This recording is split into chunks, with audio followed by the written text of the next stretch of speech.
إن الحمد لله نحمده ونستعينه ونستغفره ونعوذ بالله من شرور أنفسنا ومن سيئات أعمالنا من يهده الله فلا مضل له ومن يضلل فلا هادي له وأشهد أن لا إله إلا الله وحده لا شريك له وأشهد أن محمدا عبده ورسوله لا نبي بعده اللهم صل وسلم وبارك على محمد صلى الله عليه وعلى آله وأصحابه ومن تبعهم بإحسان إلى يوم الدين أما بعد.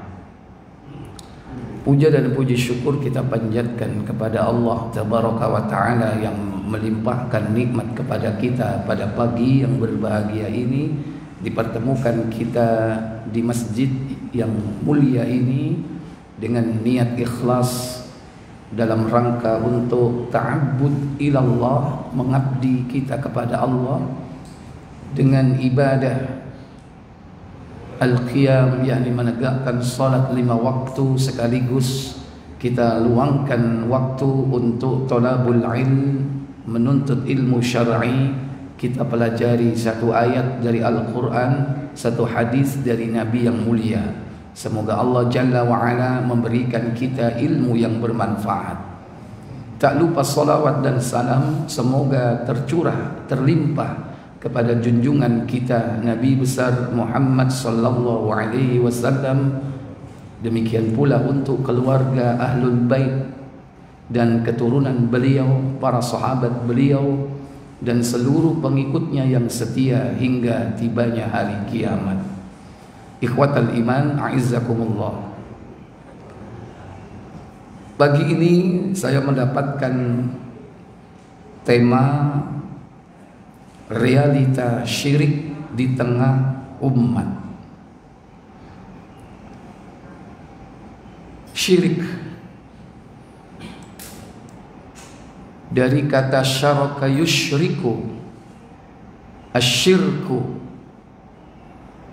yang secara bahasa yakni menyekutukan. Lawan dari syirik itu adalah al-ikhlas. Arti ikhlas adalah murni. Berarti kalau syirik tidak murni, ibarat air ini, airnya tidak murni, itu sudah terkontaminasi. Kalau ini air murni, sehingga agama kita itu disebut oleh Allah sebagai agama yang murni, ad-dinul khalis, agama yang murni, yang bebas dari syirik. Sebagaimana Allah katakan dalam surah Az-Zumar 39 pada ayat yang ke-3, Allah Jalla Jalaluhu berfirman, ala lillahid dinul khalis walladzina ittakhadhu min duni awliya'a ma na'buduhum illa liyuqarribuna ilallahi zulfa. Apa kata Allah? Ingatlah, hanya kepunyaan Allah lah agama yang bersih dari syirik, dan orang-orang yang mengambil pelindung selain Allah berkata, kami tidak menyembah mereka, melainkan supaya mereka mendekatkan kami kepada Allah dengan sedekat-dekatnya. Iya, kata Allah Jalla wa'ala, ala lillahi, ingatlah milik Allah sajalah, ad-dinul khalis, agama yang murni, yang bersih, bebas dari syirik. Adapun dalam perkembangan sejarah manusia, kesyirikan ini menjadi noda yang mengotori kemurnian dari agama Allah, yakni ad-dinul Islam, agama yang dibawa oleh seluruh para nabi dan seluruh rasul. maka muncullah kesyirikan. Kesyirikan yang pertama terjadi pada zaman Nabiullah Nuh alaihi salatu wassalam. Antara Adam dan Nuh ada sekitar 10 generasi. Mereka semua tidak pernah melakukan syirik. Padahal usia mereka panjang-panjang Bapak Ibu. Adam aja 1000 tahun. Nuh 950 tahun. Antara Adam dan Nuh itu ada 10 generasi. Mereka semua tidak pernah melakukan syirik. Nah, muncul pertama kali kesyirikan ini di zaman Nabiullah Nuh alaihi salatu wassalam. Oleh karenanya Nuh diutus oleh Allah. Beliau merupakan rasul pertama yang diutus kepada kaum yang sudah mulai rusak akidahnya, terkotori dengan kesyirikan. Dan beliau berdakwah untuk mengembalikan umat kembali kepada fitrahnya. Karena memang fitrah manusia itu adalah menyembah, mengabdi hanya kepada Allah saja. Dan itu Allah berikan kepada setiap jiwa manusia yang terlahir di muka bumi ini. Kullu mauludin yuladu 'alal fitrah. Setiap bayi yang lahir dalam keadaan fitrah. Apa makna fitrah di situ? Yakni gharizah at-tauhid, kecenderungan bertauhid.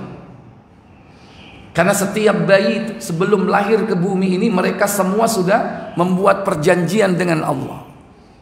Allah tanya kepada mereka, alastu bi rabbikum, bukankah aku adalah Rabbmu, satu-satunya Rabbmu yang menciptakan, yang memberikan rizki, yang menghidupkan, mematikan, dan mengatur segalanya. Mereka semua menjawab, bala, tentu wahai Allah, benar, syahidna, kami bersaksi. Jadi kita semua ini dan seluruh manusia itu sebelum lahir sudah berjanji kepada Allah untuk menyembah kepada Allah. Tapi begitu dia lahir ke bumi ini mulai terjadi penyimpangan. Ada yang menyembah malaikat, ada yang menyembah jin, ada yang menyembah manusia, bahkan ono sing nyembah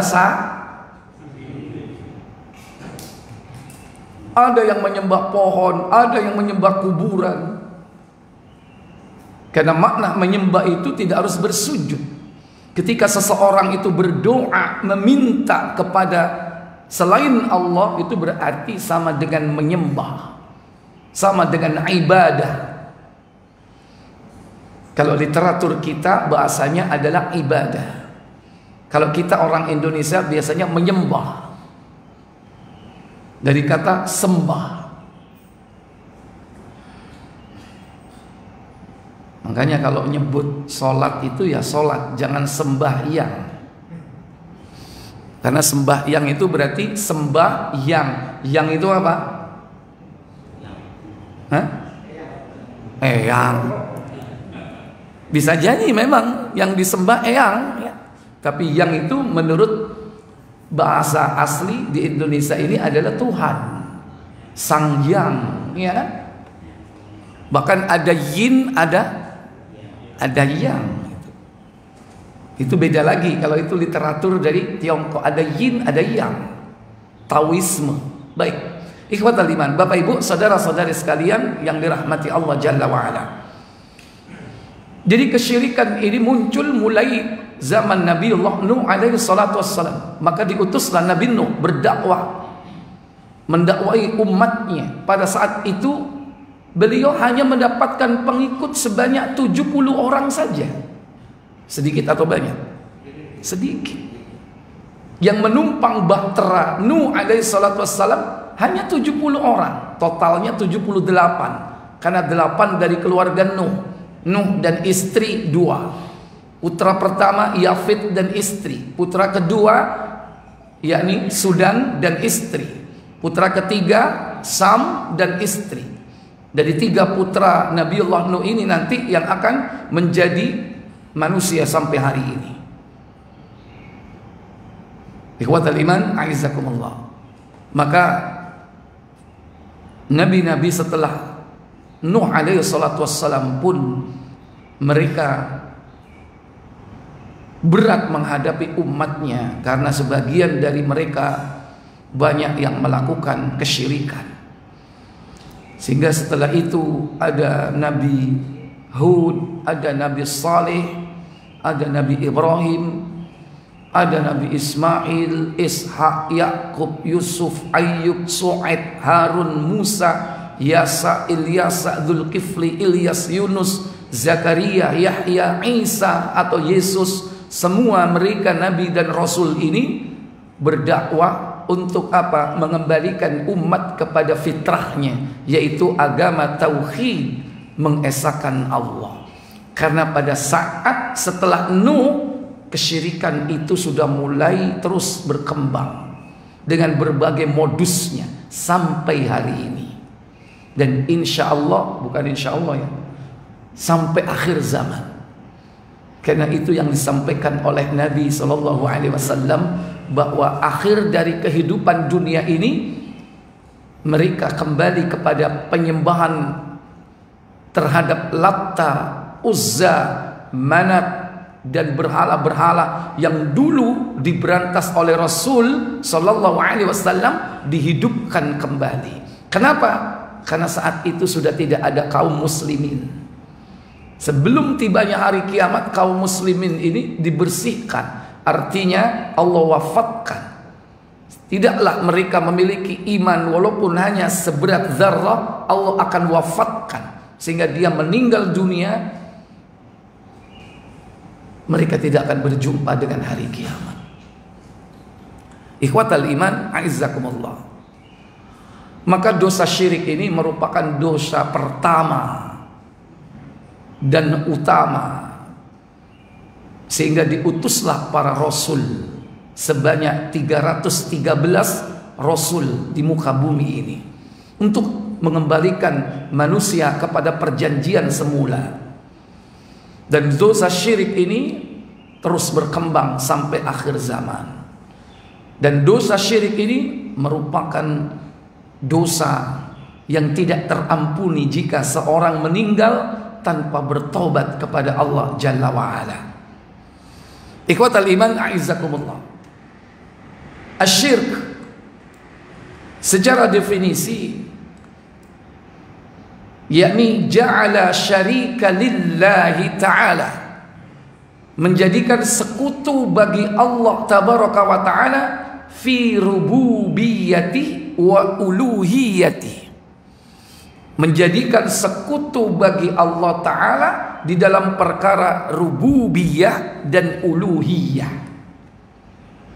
Secara sederhana bisa didefinisikan syirik itu ja'alallaha niddan wa huwa khalaqaka, menjadikan tandingan sekutu bagi Allah padahal dia yang menciptakan kalian. Ini definisi daripada syirik. Nah, kemudian di dalam Al-Quran syirik itu kadang disebut Allah dengan beberapa kriteria. Kadang pertama disebut dengan zulmun azimun, yaitu kezaliman yang sangat besar. Zulmun azimun. Kemudian kadang disebut juga dengan ismun azimun, yaitu dosa yang sangat besar. Yang ketiga, Allah juga menyebut syirik itu dengan dhallun ba'idun, kesesatan yang sangat jauh.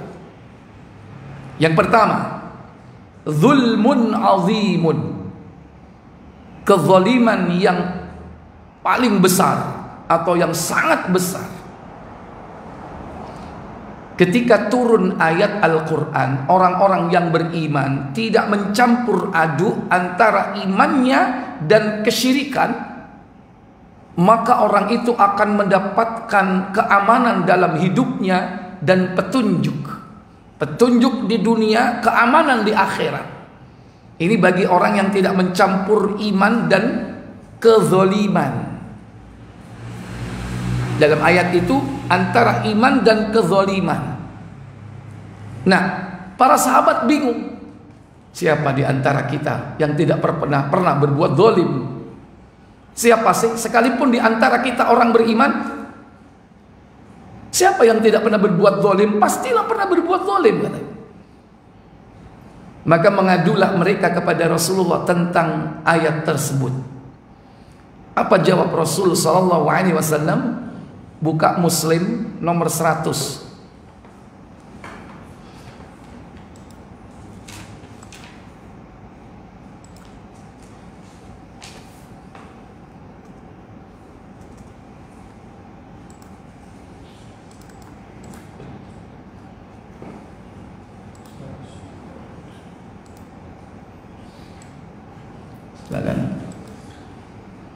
Dari Abdullah radhiyallahu anhu, katanya, setelah turun ayat yang artinya orang-orang yang beriman dan tidak mencampur adukan iman mereka dengan penganiayaan. Surah Al-An'am 82, ya. Itu ayat yang diturunkan surah Al-An'am ayat 82. Alladzina amanu wa lam yalbisu imanahum bizulmin. Sesungguhnya orang beriman yang tidak mencampur imannya dengan kezaliman. Maka para sahabat merasa sukar memahami maksud ayat itu. Iya, sehingga mereka sedih karena mereka sukar memahami ayat ini. Orang-orang yang beriman yang tidak mencampur imannya dengan kezaliman. Dipikir kezaliman biasa. Karena ternyata kezaliman itu juga bertingkat-tingkat. Ada yang kecil, ada yang besar. Ada yang zalim kepada orang lain, zalim kepada diri sendiri, ada zalim kepada Allah. Ketika ayat tersebut turun, para sahabat bingung untuk memahami ayat itu. Kenapa? Karena mungkin pasti setiap orang pernah berbuat zalim. Sementara kata Allah dalam ayat tersebut Al-An'am 82, orang-orang yang beriman walam yalbisu imanahum, yang tidak mencampur iman mereka bizulmin, dengan kezaliman. Ulaika lahumul amnu wa hum muhtadun.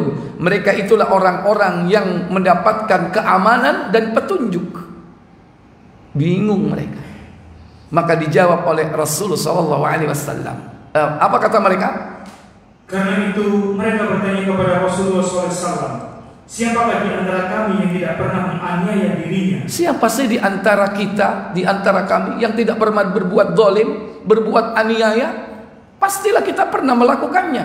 Berarti tidak akan mendapatkan keamanan, tidak mendapatkan yakni petunjuk dari Allah Jalla wa Ala.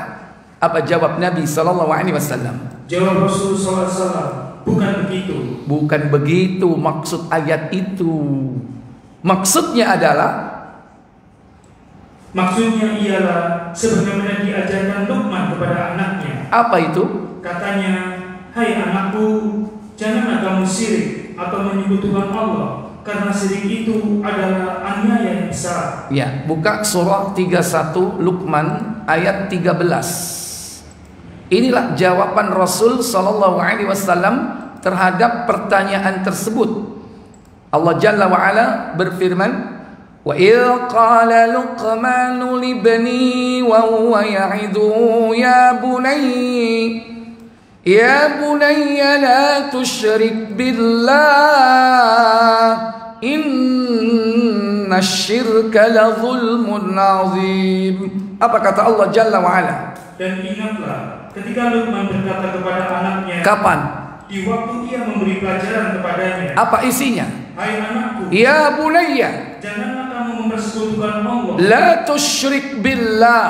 Sesungguhnya mempersekutukan Allah adalah benar-benar kezaliman yang besar. Inna syirka la zulmun azim. Sesungguhnya kesyirikan itu adalah kezaliman yang amat besar.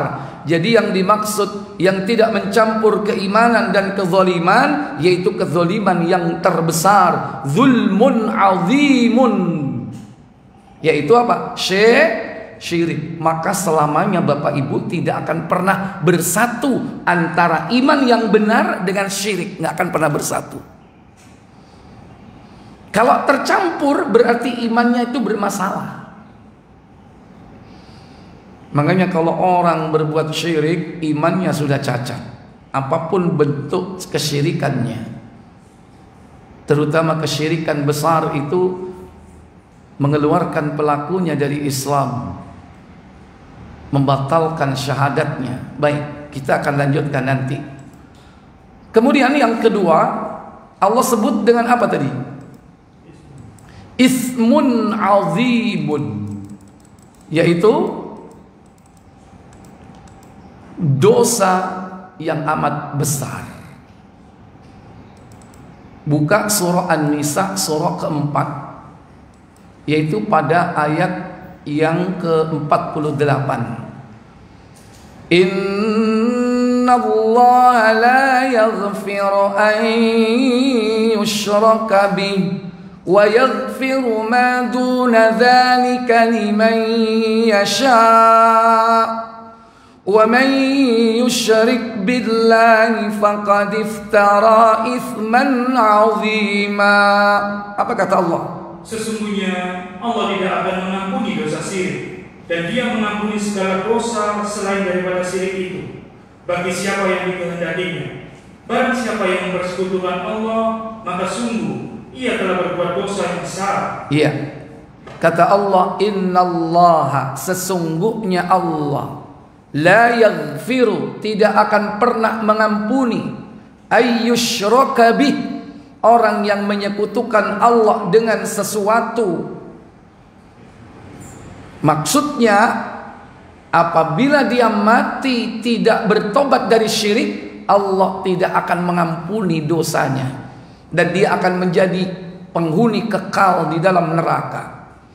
Wa yaghfiru ma duna dzalik, akan tetapi Allah mengampuni dosa selain syirik. Selain syirik dosa banyak enggak? Nah, itu masih terampuni sekalipun dia belum bertobat sebelum kematiannya. Berarti dia mati dengan membawa dosa itu, masih ada peluang diampuni. Ya, salah satunya bisa diampuni sebelum dia dimasukkan neraka, dan bisa jadi dia diampuni dengan cara disiksa di neraka. Kalau sudah impas baru dikeluarkan. Jadi sesuai dengan dosanya. Entah disiksa di neraka berapa ratus tahun, berapa juta tahun, bisa jadi itu berapa miliar tahun, sesuai dengan kadar banyaknya dosanya. Setelah impas, nah ada syafaat, pertolongan, baru dikeluarkan dia dari neraka. Wis kosong, wis tahunan ya. Nanti banyak orang-orang yang dikeluarkan dari neraka itu sudah gosong dan disuruh mandi di Nahrul Hayat, sungai kehidupan. Mereka kembali lagi bersih. Tapi orang-orang mengenal tanda-tanda mereka, bahwa mereka adalah mantan penghuni Jahannam, sehingga mereka dijuluki Jahannamiyun, mantan narapidana Jahannam. Itu namanya Jahannamiyun. Takon ndi kon cek suwene baru melebu kon. Itu dialog mereka kok baru datang. Kemana? Iya rek mampir. Ya, karena dulu hidupnya suka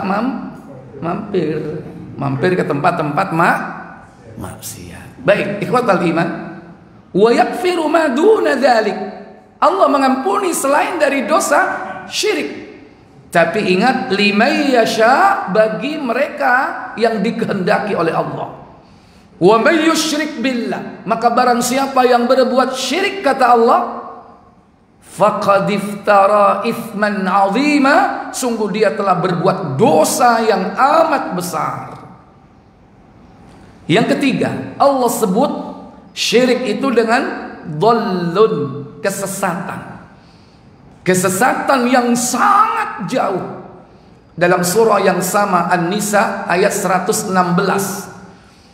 Inna Allah la yaghfiru an yushraka bih wa yaghfiru ma duna dhalika liman yasha' wa man yushrik billahi faqad dhalla dhalalan ba'ida. Apa kata Allah? Sesungguhnya Allah tidak mengampuni dosa mempersekutukan sesuatu dengan Dia, dan Dia mengampuni dosa yang selain syirik bagi siapa yang dikehendakinya. Barang siapa yang mempersekutukan sesuatu dengan Allah, maka sesungguhnya ia telah tersesat sejauh-jauhnya. Wa may yusyrik billah, dan barang siapa berbuat syirik kepada Allah, faqad dhalla, sungguh dia telah tersesat, dhalalan ba'ida, dengan kesesatan yang jauh.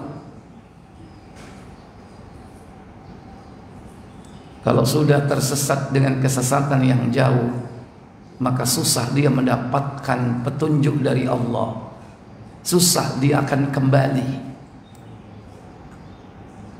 Dalam sebuah hadis dalam Sahih Bukhari, Nabi SAW menyebutkan tentang akbarul kabair, dosa besar.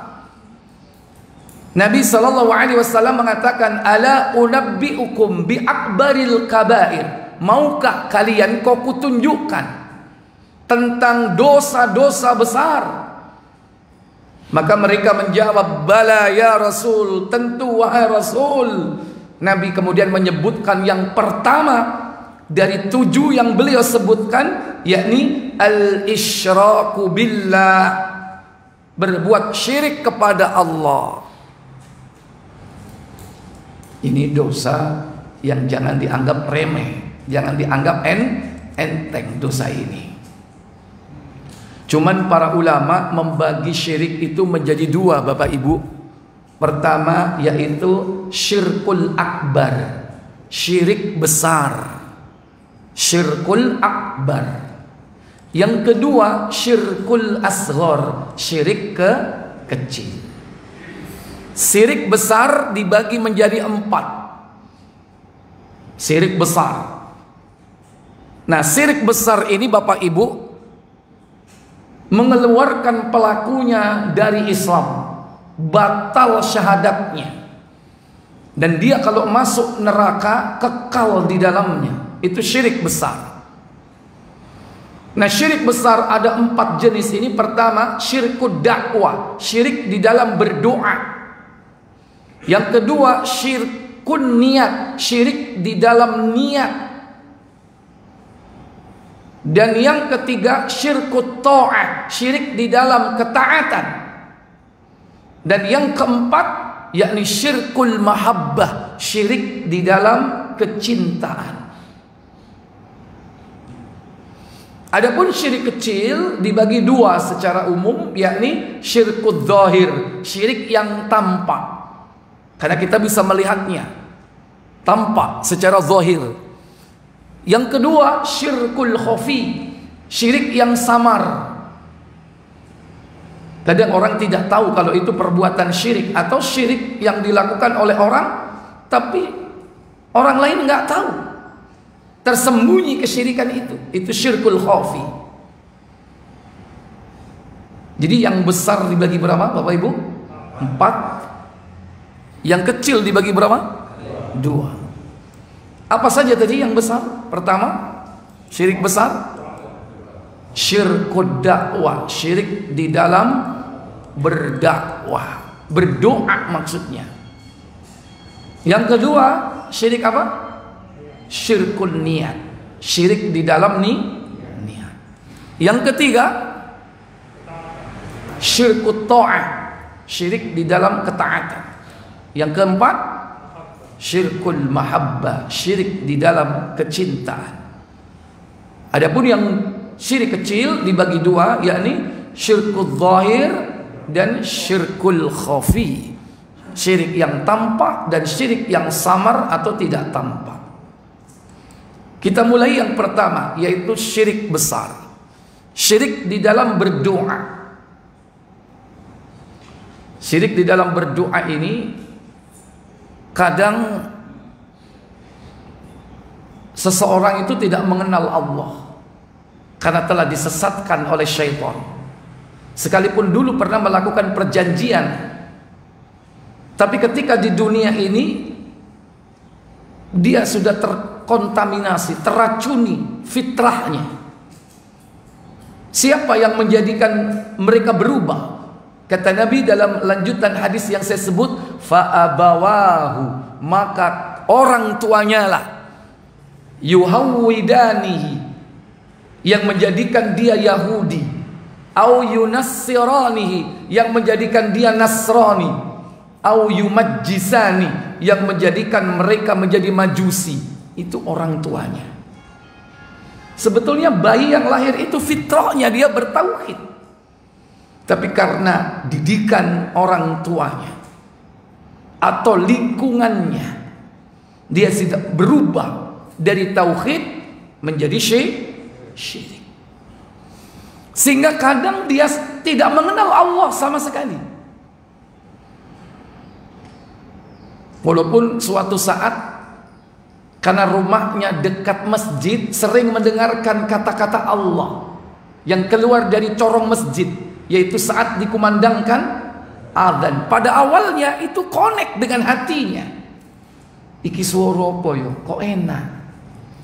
Sebetulnya yang membuat hatinya menjadi tenang ketika dia mendengarkan kalimat Allah itu. Tapi karena syaitan selalu merusak fitrahnya, sehingga wis kebal. Sama seperti kita. Kadang-kadang kita ini kebal terhadap adzan. Betul nggak? Adzan menengai, marah kemuli ditotok. Mestinya kalau menurut Al-Quran orang beriman itu apa? Jika dipanggil, disebut nama Allah, hatinya apa? Bergetar. Kata Allah dalam surah Al-An'am, Al-Anfal ayat 2. Innamal mu'minuna alladzina idza dzukirallahu wajilat qulubuhum wa idza tuliyat 'alaihim ayatuhu zadatuhum imana wa 'ala rabbihim yatawakkalun. Apa kata Allah? Sesungguhnya orang-orang yang beriman ialah mereka yang bila disebut nama Allah gemetarlah hati mereka, dan apabila dibacakan ayat-ayatnya bertambahlah iman mereka karenanya, dan hanya kepada Rabblah mereka bertawakal. Iya, apabila disebut nama Allah tabaraka wa taala, wajilat qulubuhum, hatinya bergetar. Nek sampean opo sing getar, Pak? Opo nih sing getar? Halo? Apa ini sing getar? Dipanggil malah melungker. Nah, ikhwatal iman, orang yang beriman itu connect dengan kalamullah, connect dengan panggilan Allah. Cuman karena manusia itu hatinya sudah tercover, tertutupi, sehingga nggak berpengaruh sama sekali. Maka beruntunglah kita sampai hari ini kita masih mendapatkan hidayah taufik dari Allah Jalla wa'ala. Nah, ada kalanya manusia itu nggak kenal Allah sama sekali, sehingga tertutupi hatinya, walaupun dikumandangkan di negeri-negeri kaum muslimin.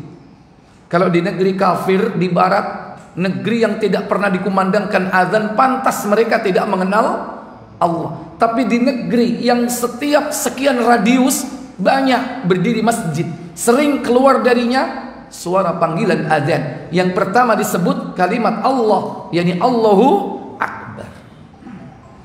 Tapi tetap saja mereka nggak kenal.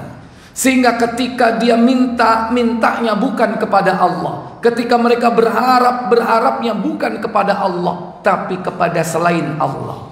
Ada yang kepada para dewa, ada yang kepada syaitan dari jenis jin, bahkan ada yang kepada manusia yang dipertuhankan. Nah, orang-orang seperti ini, Bapak Ibu Saudara sekalian, mereka akan tertipu kelak di akhirat. Karena mereka tiap hari itu seakan-akan yang memberi itu adalah sekutu-sekutu Allah, atau selain Allah yang mereka sembah, yang memberikan apa yang mereka minta. Dalam surah Al-Ahqaf, coba surah yang ke-46, surah 46, insyaallah ada di ayat yang ke-5 dan 6.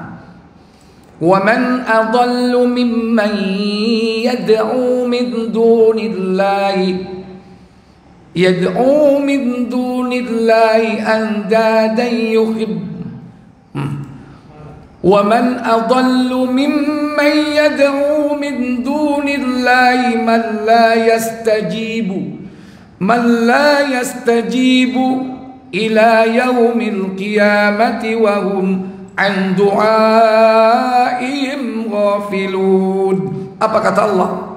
Dan siapa yang lebih sesat daripada orang yang menyembah sembahan-sembahan selain Allah, yang dia dapat memperkenankan doanya sampai hari kiamat, dan mereka lalai dari memperhatikan doa mereka. Iya. Perhatikan dari kalimat ini. Waman adallu, siapa lagi yang lebih sesat daripada orang-orang yad'u min dunillah, yang mereka meminta, berdoa, berharap min dunillah, kepada selain Allah. Tadi syirik disebut apa saja tadi? Zulmun azimun, ismun azimun. Yang ketiga apa? Dhallun ba'idun. Di sini disebutkan apa di sini? Wa man adallu. Apa artinya? Siapa lagi yang lebih sesat, kata Allah Jalla wa Ala. Wa man adallu mimman yad'u min dunillah, yaitu daripada orang-orang yang meminta, menyeru, memanggil, berdoa kepada selain Allah, yang man la yastajibu, yang tidak akan mampu memberi apa yang mereka minta. Ila yaumil qiyamah, sampai hari kiamat. Yang diminta itu nggak akan bisa memberi apa-apa. Tapi kalau kita tanya mereka, kamu tiap hari berdoa nggak? Berdoa. Dikabulkan nggak? Dikabulkan. Saya itu berdoa kepada Tuhan saya setiap hari, dan selalu apa yang aku minta dikabulkan. Minta rumah dikasih, minta kendaraan dikasih, minta pasangan hidup dikasih, minta anak dikasih, minta harta dikasih, minta hoki dikasih. Padahal yang mereka minta dari kalangan dewa-dewa atau manusia yang dipertuhankan, atau jin, atau apa saja selain Allah yang mereka mintai, mampu memberi sesuatu kepada mereka enggak?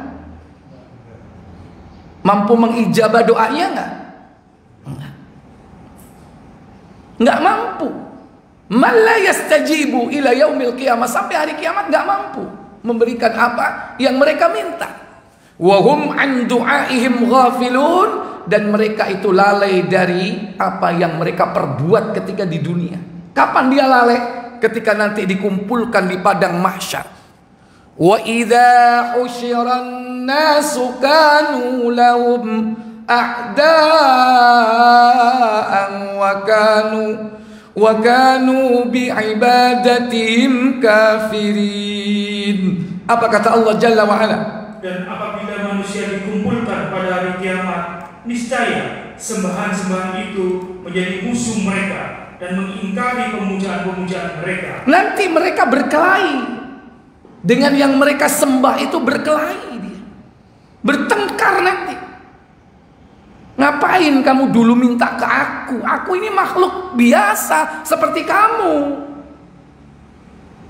Loh, dulu saya minta di dunia, minta ini kamu kasih, minta ini diberi, minta ini dikabulkan. Itu bukan aku itu sebetulnya. Yang ngasih siapa? Yang memberi sebetulnya Allah yang memberi. Cuman mereka tertipu. Seakan-akan yang memberi itu adalah Tuhan-Tuhan selain Allah itu yang memberi. Makanya di koran tiap hari itu selalu ada orang yang menyebutkan rasa syukurnya karena terkabulnya doa. Terima kasih terkabulnya doa ini. Di surat kabar itu tiap hari ada. Padahal mereka mintanya bukan kepada Allah, tapi mintanya kepada selain Allah. Karena mereka bersyukur, berterima kasih, ditulis di surat kabar, terima kasih atas terkabulnya doa. 3 kali disebut seperti itu. Ini banyak manusia tertipu. Padahal yang memberi bukanlah apa yang mereka seru selain Allah itu. Nanti di akhirat mereka berkelahi. Antara yang dimintai dan yang minta, mereka bertengkar. Bukan aku yang memberi, itu Allah itu. Dan mereka mengingkari pemujaan mereka ketika di dunia. Bisa jadi yang dimintai itu adalah orang-orang yang berlepas diri dari perbuatan mereka. Karena kadang mereka nggak tahu, yang mati itu nggak ngerti ternyata apa, kuburannya dipertuhankan, dimintai. Kadang yang dikubur itu nggak ngerti kalau di atasnya ini banyak orang melakukan kesyirikan, minta kepada kuburan itu, penghuni kuburnya. Belum lagi minta kepada jin, minta ini, minta itu, minta sakti, minta selalu untung. Ya, ini seakan-akan jin itu yang memberi. Padahal hakikatnya Allah Jalla wa'ala. Dagangannya kok sepi, akhirnya pergi ke gunung. Loh, kok ru sampean? Tahu istighfar. Oh, tahu ceritanya. Ya kan? Setelah itu pulang langsung laris. Bukan minta kepada Allah Jalla wa'ala, tapi minta kepada jin. Karena pulang bawa perewangan. Hati-hati. Dan ini pun juga dilakukan oleh kaum muslimin. Dodol sego, duwe depot, sepi, saingan banyak. Apalagi setan bisi daganganmu ini seret gara-gara apa? Iku sebelahmu iku apa? Nyelamboni tokomu. Diselamboni. Apa maksudnya? Dihijab. Sehingga orang yang datang itu selalu ngomong, "Cak, sampean kok gak buka?" Loh, buka aku. Opo tutup kok ini aku rono, padahal buka. Jadi orang lihat itu tutup terus tokonya, warungnya. Nah, biasanya kalau sudah seperti ini, larinya bukan kepada Allah. Solusinya kadang apa? Lari kepada yang sama. Ya, dikerjain sama dukun, dia lari kepada dukun. Bah, jari ini customerku aku iki bendino tutup padahal bendino buka. Oh, kon diselamboni kon. Terus bayo apa carane? Kudu dibuka tapi larang. Sampeyan kudu nyediano iki. Dan maharnya sekian. Nanti pulang dapat macam-macam, ya, suruh naruh di warungnya. Ini contoh. Seakan-akan yang memberi mereka, padahal sebetulnya ketika dia pulang ternyata laris manis, bisnisnya moncer. Sebetulnya siapa yang membuat itu? Allah. Tapi karena mereka sudah terikat dengan tandingan-tandingan selain Allah itu, akhirnya terbiasa, ketagihan, susah untuk lepas. Apalagi dipanas-panasi, tetangga sebelah kanan kiri sudah sukses, punya rumah baru, punya mobil baru, punya istri. Kon lho sing ngomong, aku gak ngomong. Bengong dia. Bagaimana caranya sukses? Mendapatkan harta secara instan. Akhirnya gelap mata. Apapun dilakukan, menghalalkan segala macam cara sampai kepada puncaknya melakukan apa? Kesyirikan. Dia minta kepada selain Allah. Yang awalnya sholat sudah nggak sholat lagi, apalagi ngaji sudah jauh, sibuk dengan bisnisnya.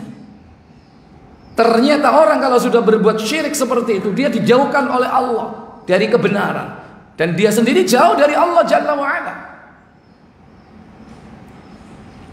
Baik, ini yang pertama.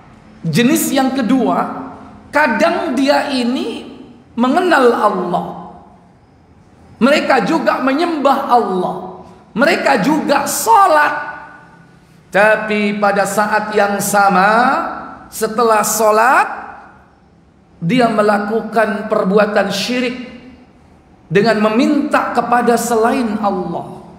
Inilah hakikat menyekutukan.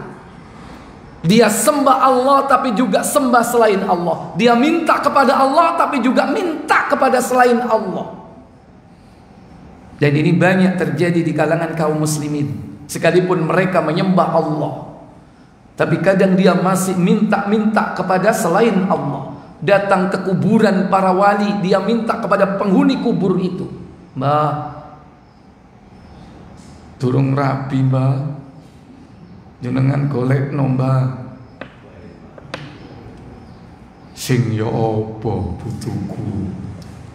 Kira-kira kalau ada suara gitu, tapi kalau kepada sarjana kuburan itu malah yang dicari suara seperti itu. Entah dari mana suara itu. Lagi-lagi jin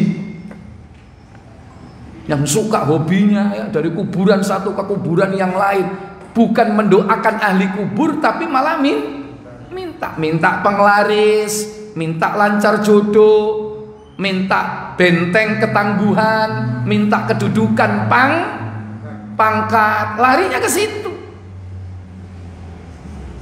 Ini semua karena subhat yang ditebarkan oleh syaitan, bahwa seakan-akan mereka yang sudah mati itu masih mampu mengabulkan permintaan. Dianggap mereka adalah orang-orang dekat dengan Allah yang setiap saat bisa minta langsung kepada Allah. Ikhwatal iman, a'izzakumullah.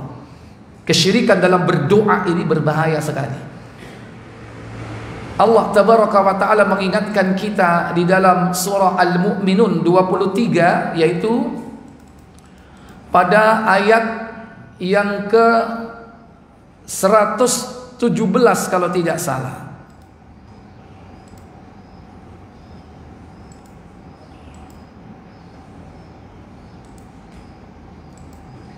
Wa man yad'u ma'allahi ilahan akhara la burhana lahu bi fa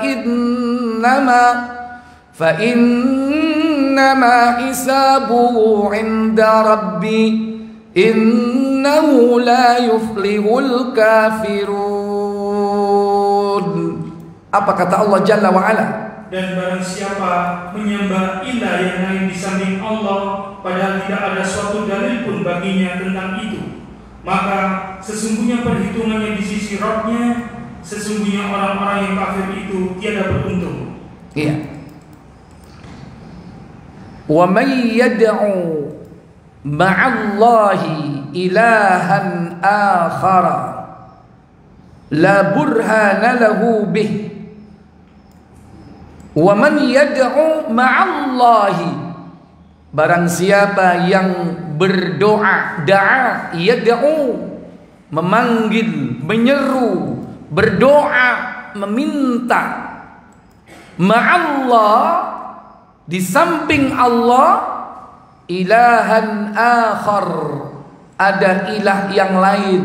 Iki bahasa apa iki? Kok keliru? bahasanya. Nah ini. Dan barang siapa menyembah Tuhan yang lain di samping Allah, berarti mendua atau tidak? Wa man yad'u, dan barang siapa yad'u, berdoa, meminta, menyeru, memanggil ma'allah, beserta Allah, ilahan akhar, ada ilah yang lain, berarti Allah dimadu. Jangankan Allah, istri sampean dimadu aja marah nggak? Halo, ini ono ibu-ibu, ada ibu-ibu nggak? Bu, sampean dimadu marah nggak bu? Sampean kok sing jawab ngetek kae sampean ini. Aku kita kok ibu-ibu, bu, sampean dimadu marah nggak bu? Nek jawabannya enggak, Masya Allah Pak, peluang besar berarti Pak. Allah dimadu, manusia aja dimadu nggak mau, marah. Apalagi Allah yang memberi kita rizki, yang menghidupkan dan mematikan kita, yang mengatur kehidupan kita. Tapi dia lakukan di samping dia menyembah Allah, tapi sembah kepada yang lain. Ilahan akhar, ada ilah yang lain.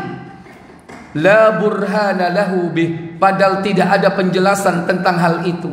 Fa innama hisabuhu inda rabbi, maka sesungguhnya perhitungannya adalah kepada Allah kelak di akhirat.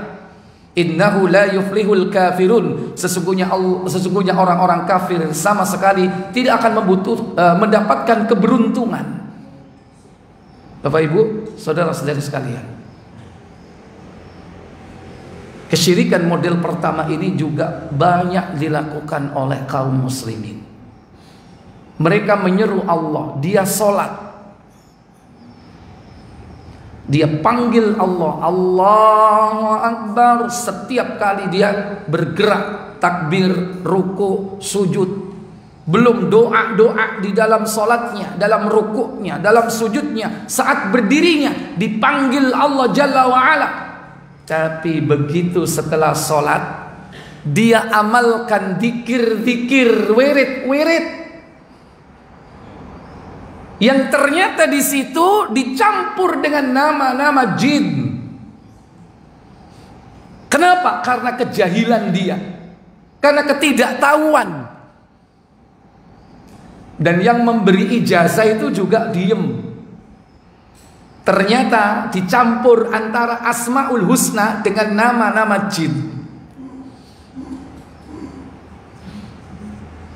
Ada yang setelah sholat itu pengen mengamalkan ilmu penaca alias setrum. Itu yang dilakukan setiap habis sholat, membaca wirid-wirid tertentu. Nah situ dicampur antara Asmaul Husna dengan yang lain. Ya Hayyu, Ya Aliyu, Ya Maliyu, Ya Wafiyu, Ya Waqiyu, Ya Ghaniyu, Ya Baqiyu, 7 kali tanpa nafas. Ya Hayyu yang maha hidup, Ya Aliyu yang maha tinggi, Ya Ghaniyu yang maha kaya, Ya Baqiyu yang maha kekal. Ada Ya Waqiyu. Apa Ya Waqiyu di situ? Waqiyu daging. Iku lah merek dagingmu itu. Membuka toko daging jenenge Waqiyu. Ya Waqiyu nggak ada di dalam Asmaul Husna, nggak ada. Ternyata apa Ya Waqiyu? Itu nama raja jin yang disembah. Cuman dicampur, disamarkan supaya seakan-akan Asmaul Husna. Dan itu dibaca setiap habis sholat. Selama 3 hari 3 malam, nggak makan, nggak boleh tidur. Baru sampai nanti bisa nyetrum orang. Pak Didik tak strum, Sahrukan langsung pinter nyanyi. Itu karena dimasuki jin yang pinter nyanyi. Saya setrum sebagai Jitli misalnya, langsung pinter kungfu ya, padahal senamai gak iso. Itu contoh. Dan itu masih dilakukan sampai hari ini karena pengen punya kesaktian. Hati-hati. Oleh karena itu Bapak Ibu saudara sekalian, kalau kita mendapatkan zikir-zikir, wirid-wirid, satu, harus dicek. Dan yang paling utama sebagai kontrol, yakni apakah ini diajarkan oleh Nabi apa tidak. Karena kita harus membaca zikir, wirid itu yang ma'thur dari Nabi. Aman kalau sudah seperti itu. Dan biasanya kalau zikir-zikir seperti itu, tata caranya itu menyelisihi fitrah. Kenapa? Contoh menyelisihi fitrah, yaitu pakai tahan nafas. Ada nggak di dalam Islam syariat menahan nafas? Loh. Tapi kita pernah kan dulu kepingin sakti, kongkon moco Fatihah, ping biro tanpa nafas. Ping pitu budal kon. Apa target syaitan jin itu? Mau membantu dia dengan cara apa? Mensponsori bacaan itu dengan hitungan banyak tanpa nafas, supaya orang itu membaca kalamullah menyimpang. Kalau jangankan 3 kali saja Al-Fatihah tanpa nafas, akhirnya bacanya cepat atau enggak? Cepat. Kalau sudah bacanya cepat, nanti menyimpang dari segi bacaan, dari segi makna bisa keliru. Alhamdulillah. Alhamdulillah. 3 kali, apalagi 7 kali tanpa nafas. Dan ini kadang Bapak Ibu dibaca setelah sholat. Kadang juga zikir disematkan di situ nama-nama syaitan dari kalangan jin, bahkan raja jinnya. Berarti apa? Dia menyeru Allah, tapi juga menyeru kepada selain Allah. Kadang-kadang setelah sholat ngamalkan doa, doanya nggak ada tuntunan. Doa Sayyidina Akasha, doa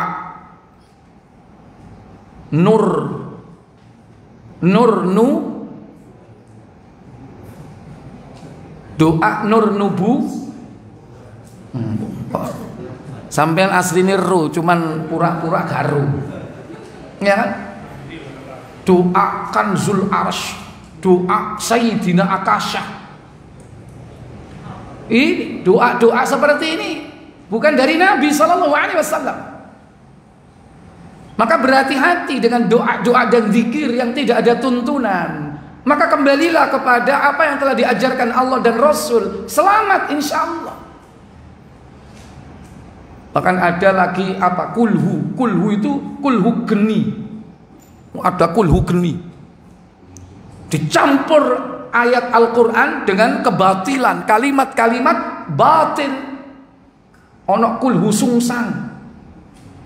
Nah rata-rata kalimat-kalimat itu dibaca kadang setelah sholat. Dia panggil Allah, dia panggil juga selain Allah. Dia seru Allah, dia juga seru selain Allah. Dia minta kepada Allah, secara otomatis dia juga minta kepada selain Allah.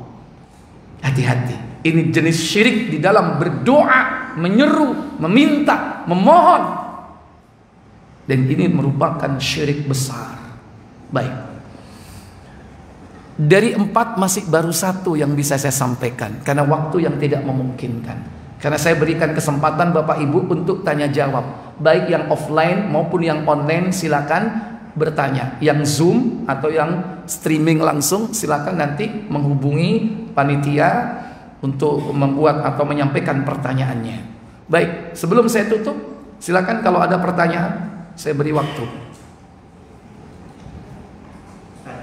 Ya, silakan. Ada pendapat bahwa tawasul itu juga syirik. Ya. Gimana?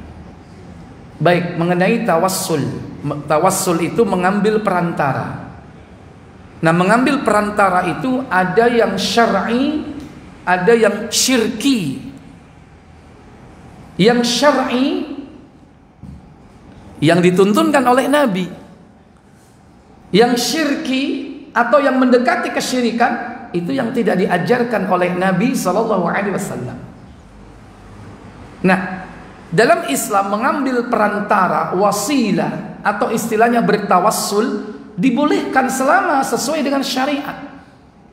Contoh berdoa dengan mengambil wasilah bertawassul dengan Asmaul Husna. Allah katakan dalam surah Al-A'raf surat ke-7, yakni pada ayat yang ke-180, Allah Jalla Jalaluh berfirman, walillahil asmaul husna fad'u biha wa dharul ladzina yulhiduna fi asma'i sayujzauna ma kanu ya'malun. Apa kata Allah?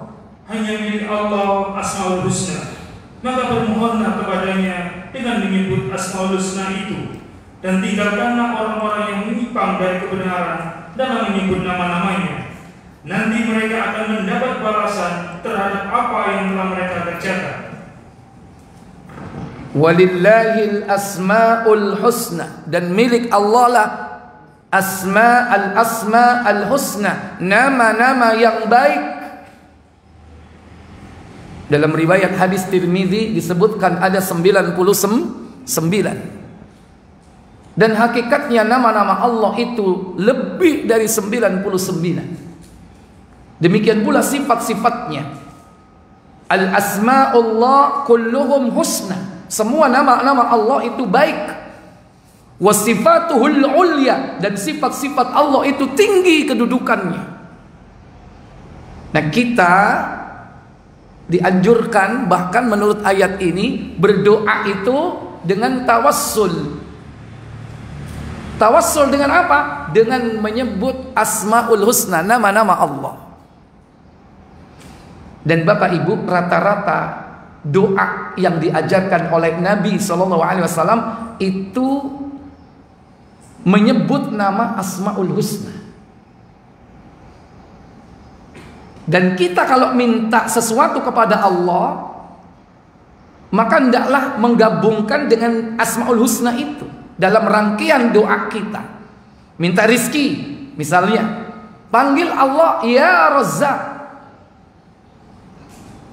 ya Razzaq urzuqni, atau Allahumma rzuqni, wahai Allah beri rizki aku, ya Razzaq, wahai yang maha memberi rizki. Jadi langsung dirangkai dengan doa, bukan dibaca berulang-ulang. Cara memanfaatkan Asmaul Husna itu, lihat, perhatikan pada ayat ini, wadarul ladzina yulhiduna fi asma'ihi, dan tinggalkan orang-orang yang menyimpang dari kebenaran di dalam menyebut nama-nama Allah, Asmaul Husna. Kadang seperti tadi, dibaca sekian kali, dia tetapkan hitungan, itu penyimpangan. Kalimatnya benar, tapi hitungannya penyimpangan. Karena kadang suruh baca Asmaul Husna yang ini sekian ribu kali, 1.500, 2.000 kali. Pertanyaannya, siapa yang menetapkan 1.500? Hitungan itu syariat atau tidak? Sebagaimana kita setiap hari diperintah membaca tasbih 33 kali, tahmid 33 kali, takbir 33 kali. Bukankah itu hitungan? Dari siapa itu? Dari Nabi. Nabi dari siapa? Dari Allah. Jadi nggak boleh menetapkan hitungan. Kenapa? Hitungan itu bagian dari syariat. Maka jangan kita sok suruh baca ya Rahman sekian ribu, suruh baca ya Rahim sekian ribu. Maka nggak ada tuntunannya, dibaca diserempeng ya Razak, ya Razak, ya Razak, ya Razak, ya Razak, ya Razak. Nggak ada tuntunan seperti itu. Kalau kita memakai Asmaul Husna, minta kepada Allah rizki, rangkai dengan doa kita. Ya Rahman, Ya Rahim, Ya Rahman, Ya Rahim, Ya Rahman, Ya Rahim. Ada? Digabung. Ya Hadi, Ya Alim, Ya Gubir, Ya Mubin, Ya Hadi, Ya Alim, Ya Gubir, Ya Mubin, Ya Latif, Ya Latif, Ya Latif, Ya Latif, Ya Latif. Pernah nggak? Ngaku wow.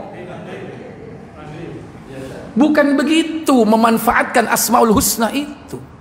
Jangan menetapkan hitungan. Yang berhak menetapkan hitungan Allah dan Rasul.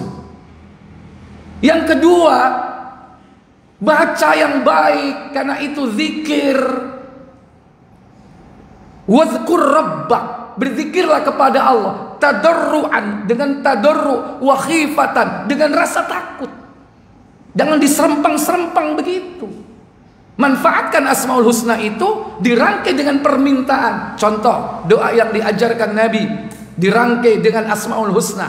Buka Tirmizi 3434. Nggak mau.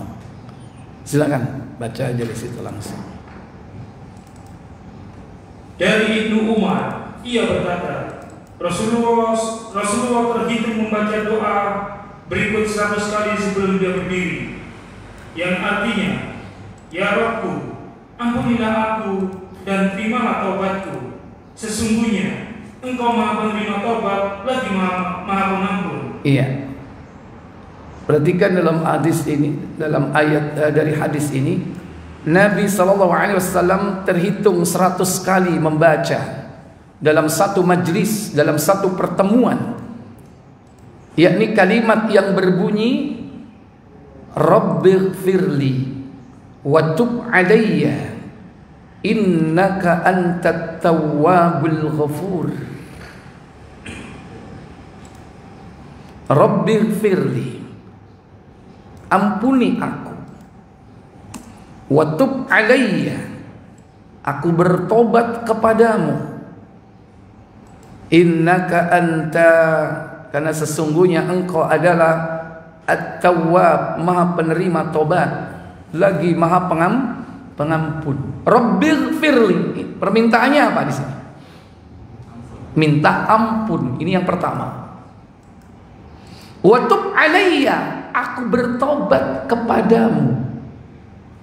Aku bertobat kepadamu. Permintaan gak ini?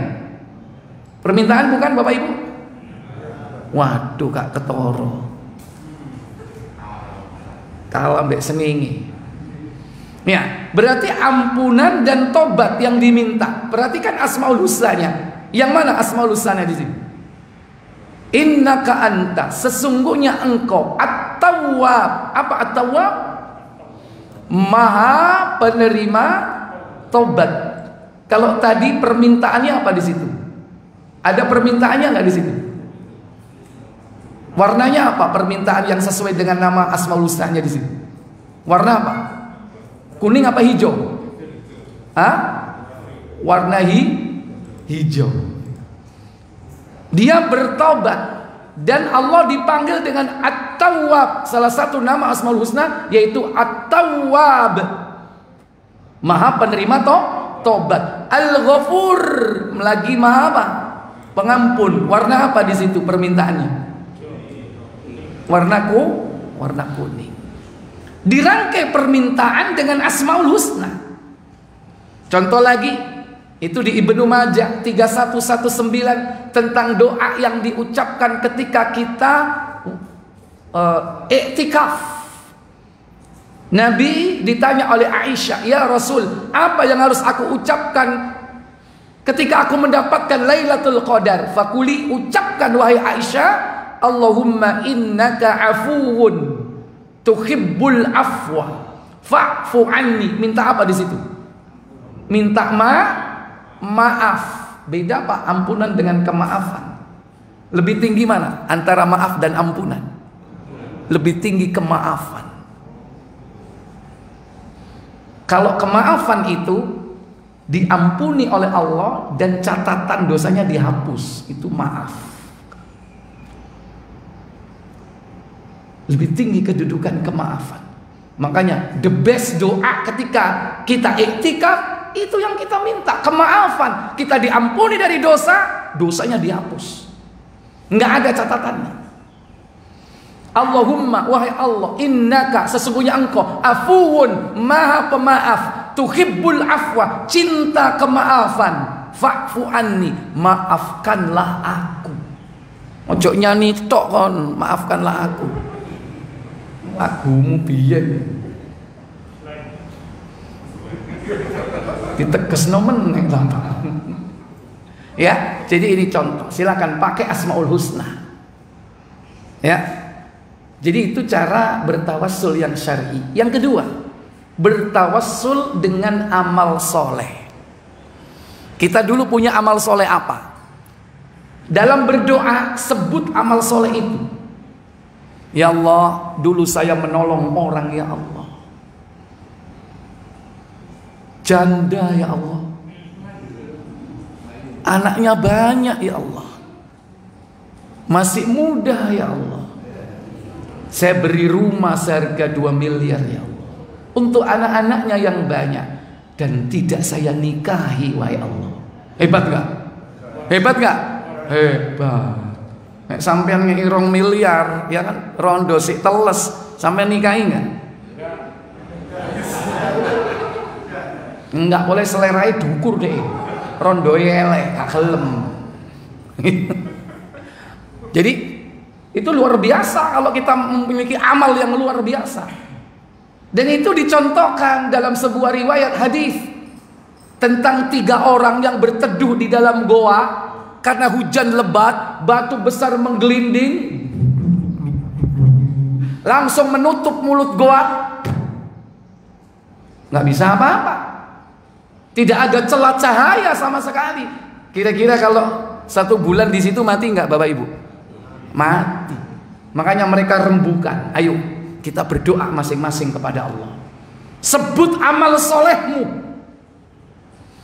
Yang dengan amal soleh kau lakukan dengan ikhlas itu, semoga Allah Jalla wa'ala membuka atau memberi jalan keluar kepada kita. Baca Muslim 2361 bab tentang riqaq.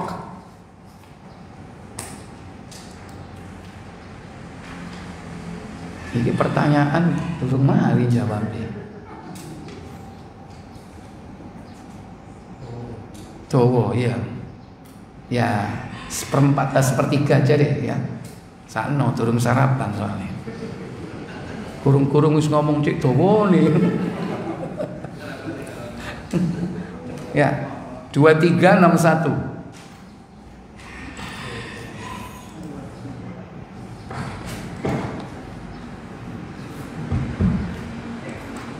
Saya tuntaskan sampai hadis ini dibaca ya, setelah itu selesai ya.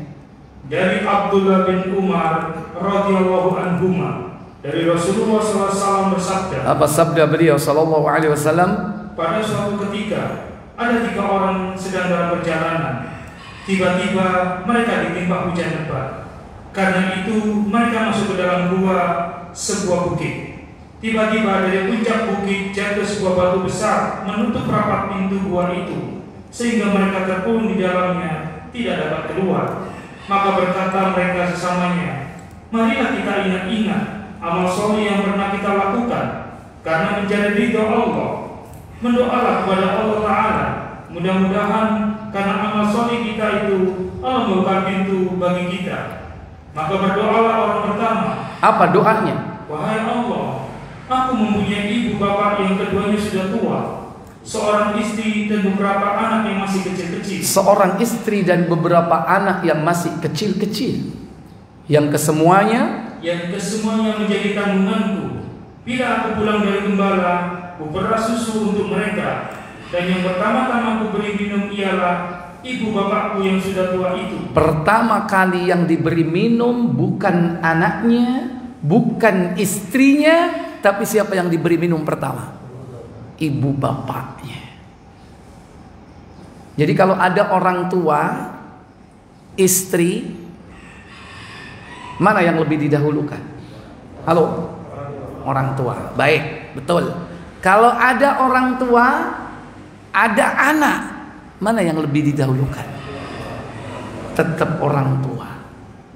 Priority nomor 1 itu orang tua. Sekalipun kita punya istri, dan istri kita banyak, 4 misalnya, atau punya anak, bujui papat, anaknya tambah akeh ya kan, 20 misalnya.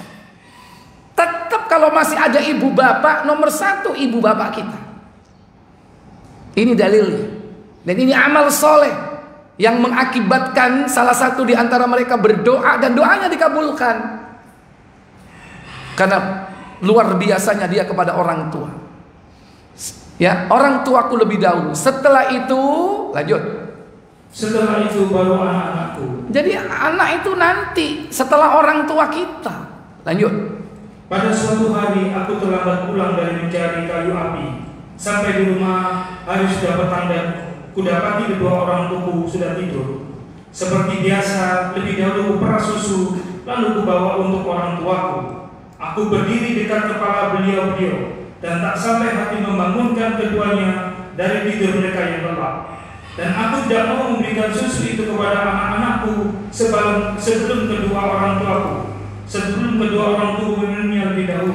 Aku tidak mau memberikan susu itu kepada anak-anakku sebelum kedua orang tuaku minum terlebih dahulu.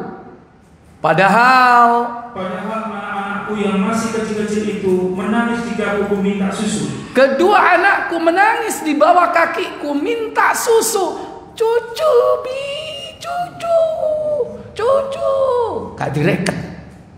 Ngenteni sapa dhisik? Orang tuanya belum bangun. Demikianlah kata dia. Demikianlah aku dan anak istriku senantiasa dalam keadaan demikian sampai terbit fajar. Sampai pagi terbit fajar, ditunggu orang tuanya. Ada nggak orang seperti ini di zaman sekarang? Halo? Apa meneh bojone ayu? Apa meneh bojone cerek? Konce cintai nang bojomu.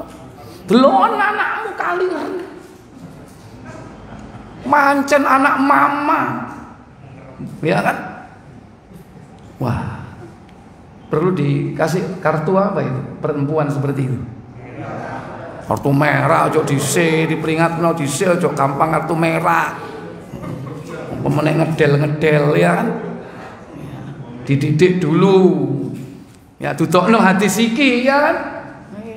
Istri itu harus membantu orang tuanya berbakti, membantu suaminya berbakti kepada orang tua. Prioritas. Termasuk nafkah itu, nafkah mana prioritas? Orang tua atau istri dan anak? Orang tua, kalau kita masih punya orang tua. Jangan lupa memberi orang tua loh. Dan harus kita lebihkan, meskipun dilebihkan 50.000, 100.000 daripada kepada istri dan anak-anak kita. Dilebihkan. Makanya istri harus membantu. Ya, apa dek? Bisnya imah. Oh iya, lali sepurone. Suwun dek yo, sampe nelingno aku. Pengen bojoku soleha. Waduh. Seneng enggak duwe bojo koyo ngono? Malah dieling. Duduk ngeki wong tuwa malah di. Ayo, jupik dhuwit gawe sapa? Ayo gawe sapa? Hati-hati. Baik. Itulah wanita. Dia bisa menjadi fitnah, bahkan dia bisa menjadi musuh untuk kita. Wahai Allah, kata orang itu. Wahai Allah, Engkau tahu bahwa aku berbuat demikian karena mencari keridhaan-Mu. Maka tolonglah bukakan pintu gua ini bagi kami, supaya kami dapat melihat langit. Lalu dibukakan Allah pintu gua itu sedikit, hingga mereka dapat melihat langit. Berarti dikabulkan gak doanya? Kabulkan. Amalnya tadi diridhoi Allah atau tidak? Diridhoi. Nah kita ini Pak, Bapak, Ibu harus punya simpenan amal-amal seperti ini. Tapi nggak harus persis seperti ini. Kalau sama bagus. Kalau kita ada kesempatan ibu dan bapak, cari amal yang hebat. Ini amal hebat, nggak semua orang bisa. Kalau ibu-ibu apa kira-kira amal yang hebat? Halo.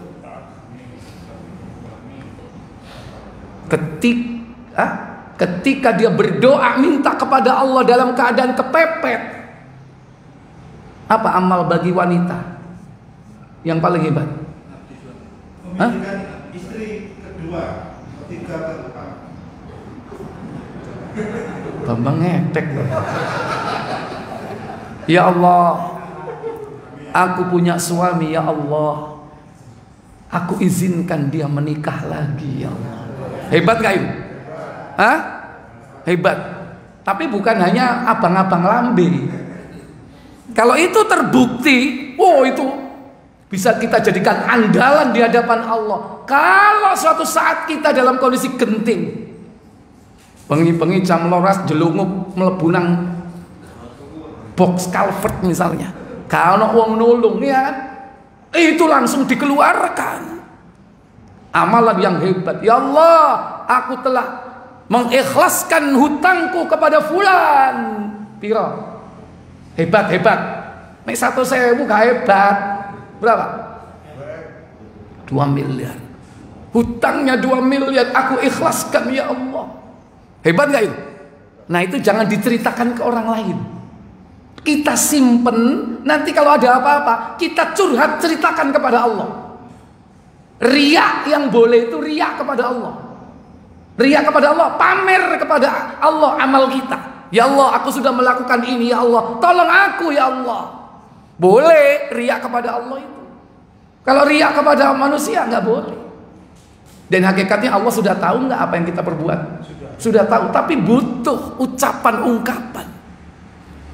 Nah, kita harus punya simpenan amal yang hebat, yang belum tentu orang lain itu bisa melakukannya. Nah, termasuk nomor 3 dan nomor 2 dan nomor 3 dalam hadis ini, nanti dibaca suatu saat ya, atau baca sendiri nanti.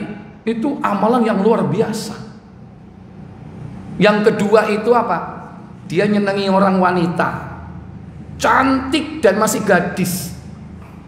Wanita ini tidak mau, sebelum dia mendatangkan duit 100 dinar. 1 dinar itu 4/4 gram emas murni. 4/4 gram emas murni itu 1 dinar. Berarti kalau emas 1 juta, berarti berapa? 4.250.000 kali 100 berarti berapa? 400 juta lebih. 425 juta, iya. Dia nggak mau dinikahi sebelum dia menyediakan 425 juta. Ketika uang itu sudah terkumpul, didatangi wanita itu, mau dizinai. Ini duitnya, ayo kamu kan minta ini. Begitu sudah mau dieksekusi, wanita ini mengatakan, ittaqillah, bertakwalah kau kepada Allah. Jangan kau robek cincin kegadisanku, melainkan dengan nama Allah, yaitu dengan nikah. Spontan laki-laki ini kaget, kaget disebut nama Allah, langsung dia pergi, Pak. Gak jadi. Dan gak jadinya ini apa? Duitnya gak diminta. Sampean kasih dong, ini duit kasih dong, mulai. Ini gak jadi melakukan itu, duitnya tetap diberi. Wis PN, aku gak jadi, kasih dong. Hebat gak ini? Hebat, Pak. Sampean ini apa kira-kira? Gak sido jaluk duit. Ya Allah, ini amalan hebat ini, Pak. Baik, yang ketiga nanti baca sendiri. Sudah siang, sudah hampir jam 6. Saya pikir cukup. Kita tutup dengan kafarat majelis. Mohon maaf yang di Zoom ya. Ya, nanti barangkali bisa yang akan datang kita bisa tanya jawab dengan masalah yang sama. Karena waktu yang tidak memungkinkan, kita tutup kafarat majelis. Subhanakallahumma wa bihamdika asyhadu an la ilaha illa anta astaghfiruka wa atubu ilaik. Wassalamualaikum warahmatullahi wabarakatuh.